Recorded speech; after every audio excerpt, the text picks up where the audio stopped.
Party పేరు విషయంలో కేంద్ర ఎన్నికల సంఘం ఇచ్చిన నోటీసులకు వారం రోజుల్లో సమాధానమిస్తామని, ఆ తర్వాత కవిత వ్యక్తిగతంగా హాజరై వివరణ ఇస్తారని టీఆర్ఎస్ పార్టీ వర్గాలు వెల్లడించాయి. అదే విషయాన్ని పార్టీ తరఫు న్యాయవాది ఢిల్లీ హైకోర్టులో వాదనలు వినిపించినట్లు పేర్కొన్నారు. ఈసీ సూచన మేరకు తెలంగాణ రక్షణ సేన పార్టీ పేరుపై అభ్యంతరాలు కోరుతూ పత్రికల్లో ప్రకటనలు ఇచ్చామని, రెండు పార్టీల నుంచి వచ్చిన అభ్యంతరాలనే పంపగా సమాధానాలు ఇచ్చినట్లు చెప్పారు. పార్టీ పేరుపై భారీగా అభ్యంతరాలు రావడంతో మరో 3 పేర్లు సూచించాలని నోటీసులు ఇచ్చారని కవిత చెప్పారు. వచ్చిన అభ్యంతరాలు ఏంటో తెలుసుకునే హక్కు ఉందని, వాటిని తమకు పంపాలని విజ్ఞప్తి చేసినట్లు తెలిపారు.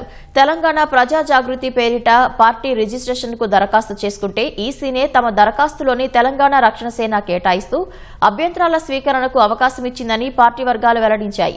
ఈసీ అనుమతితో రాష్ట్రంలోని 119 అసెంబ్లీ నియోజకవర్గాల్లో జెండా గద్దెలు నిర్మించుకుని పార్టీ కార్యక్రమాలు చేస్తున్నట్లు టీఆర్ఎస్ వర్గాలు తెలిపాయి. తెలంగాణలో టీఆర్ఎస్ సంక్షిప్త నామం వచ్చేలా ఇప్పటికే 2 రాజకీయ పార్టీలకు ఈసీ గుర్తింపు ఇచ్చిందని పేర్కొన్నాయి.